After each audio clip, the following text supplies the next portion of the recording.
yourself and wait for your turn to ask questions. We are currently recording this session and feel free to do the same. We can also provide a copy after this Zoom briefing. Joining us today is Israeli Ambassador to the Philippines, His Excellency Ilan Fluss, to read the Israeli Embassy's official statement regarding the current terrorist attack in Israel by the terrorist organization Hamas. Ambassador. Thank you very much, Danica. On the sacred day of Simchat Torah, which is a day of peaceful celebration of the Jewish people all around the world, Israel was shattered by heinous attacks by the notorious terrorist organization, the Hamas. Hamas is a terror organization calling for the destruction of the state of Israel and for killing of civilians. Hamas is supported by its close and main supporter, which is Iran.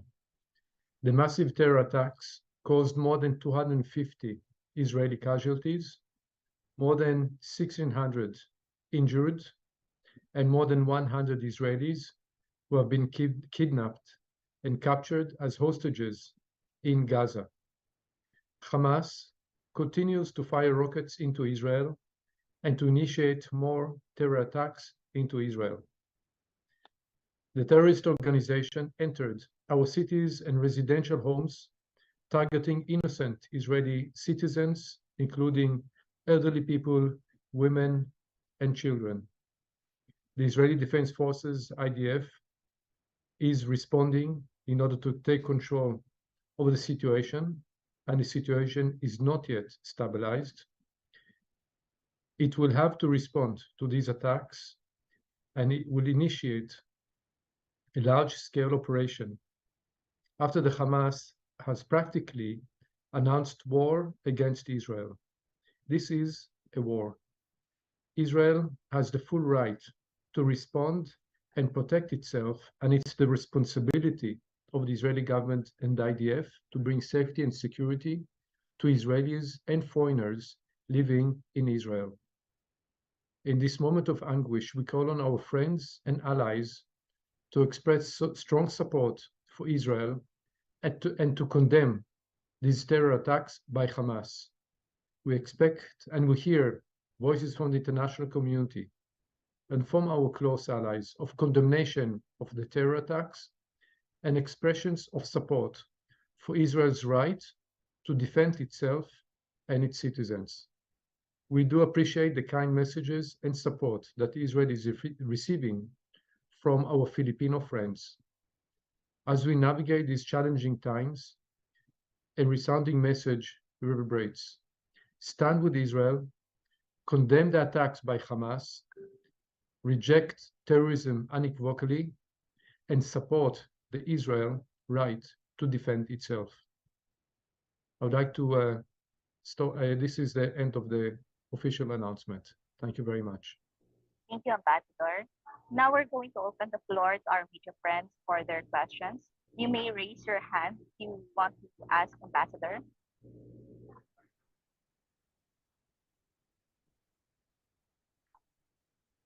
Yes, Ms. Kat.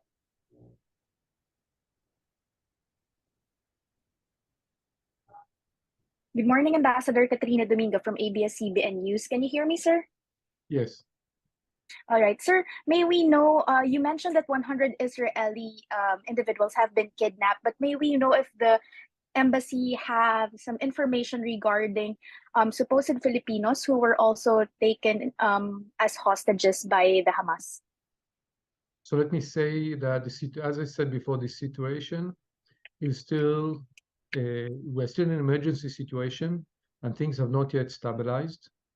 We don't have enough information yet on identities and names of the people that were killed, injured, and kidnapped. This is something which is an effort which is still ongoing. And as I said, the fighting is still continuing until now.